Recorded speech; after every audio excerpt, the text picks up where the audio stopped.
internally, they still had access to all the stuff they usually have access to.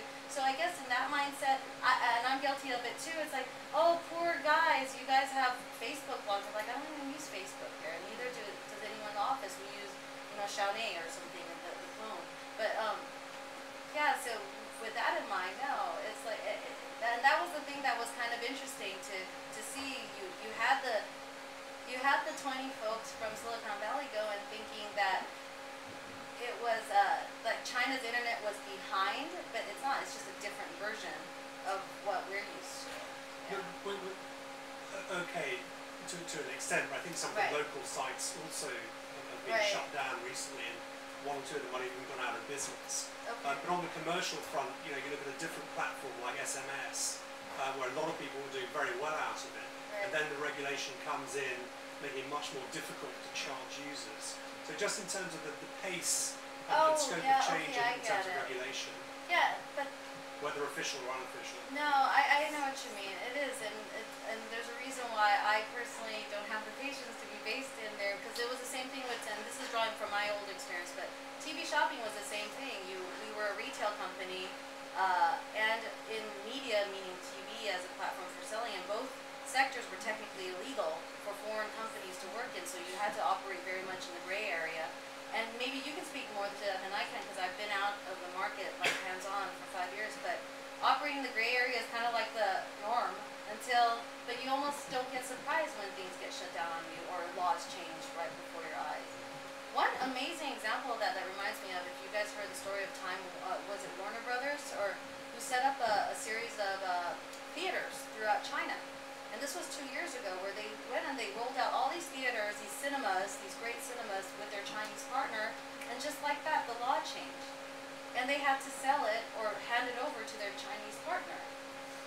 Well, there you go, right? That's just like that. I think on the other hand, you have the example of Carrefour, who set up illegally everywhere and then became legalized. Right, exactly. So that's the thing, that's the whole gray area part. And it's not for everyone, as you know.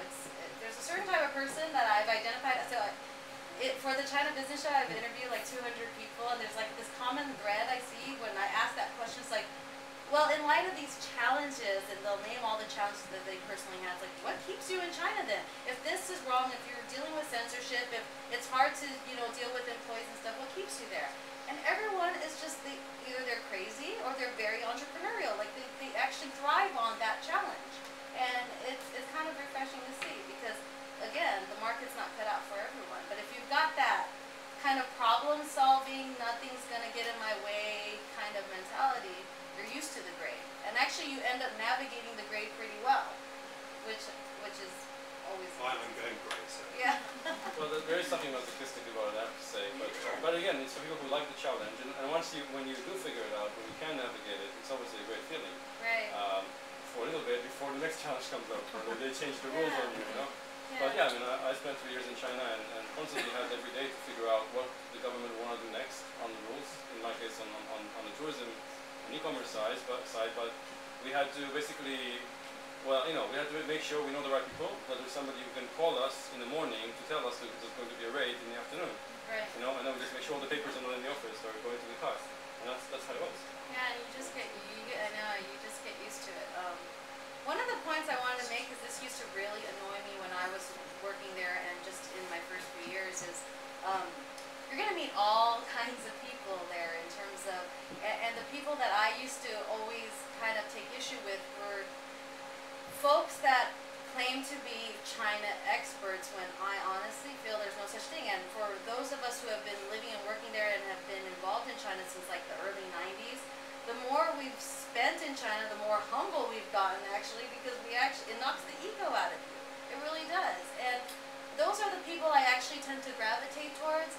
And it's the one that now, 15 years later, I know who to steer away from, are the ones that kind of, I call it more Marco Polo complex. They act like they've discovered China, and, they're your ticket in.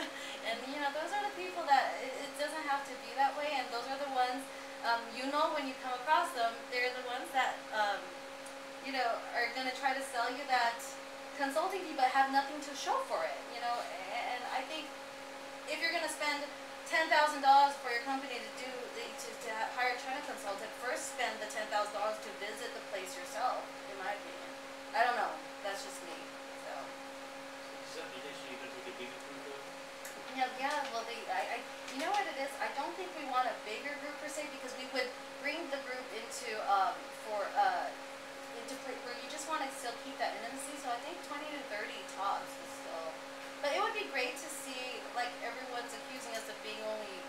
US focus, like, well, that's where we're from, but it'd be great to see, you know, people take the initiative here and go over there too, and I would love to cover that story as well.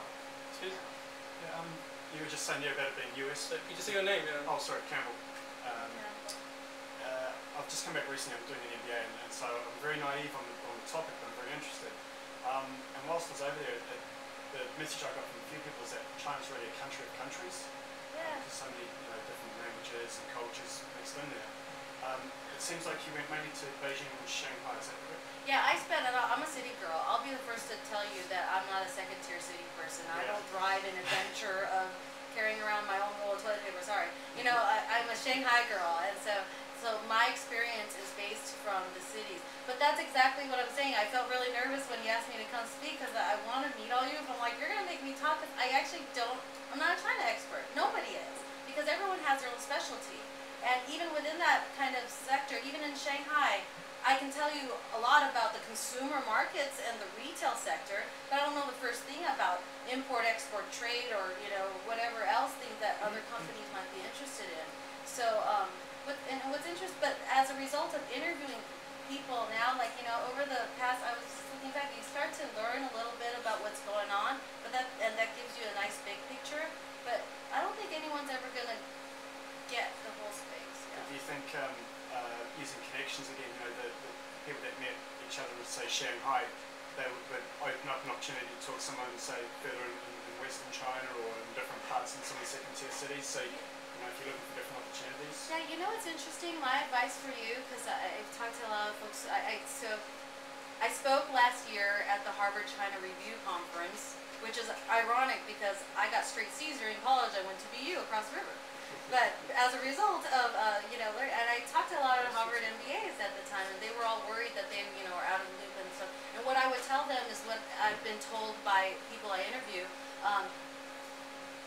don't let the fact that you're not experienced in China get in the way of, you know, exploring it and being there. And don't think that you actually don't have anything to offer. If you focus on your niche, if you come in going, I'm obsessed with clean tech, you're going to meet whoever you need to know in a period of 6 months to a year, guaranteed. Because if that's what you're focused and you're passionate about that and you have something to offer, and conversations are going to be more than just, hey, so what do you do and where are you from? Like, you actually have something that you're going to, and you have something to offer other folks too, you know? And it's funny, a mentor of mine, David Wolf in Beijing, he said this analogy of this ATM machine. He's like, well, you know, you got to put money in the Guangxi bank before you withdraw. And it's true, meaning you got to have something to offer people. And, you know, and if you are also known for that niche, I used to be called all the time over 5 years on the retail sector. And I was fine with that, because that's what I was sleeping and breathing all the time. Rather than trying to fumble your way and feeling like I just need to know people for the sake of knowing people, I would say that that's my only advice.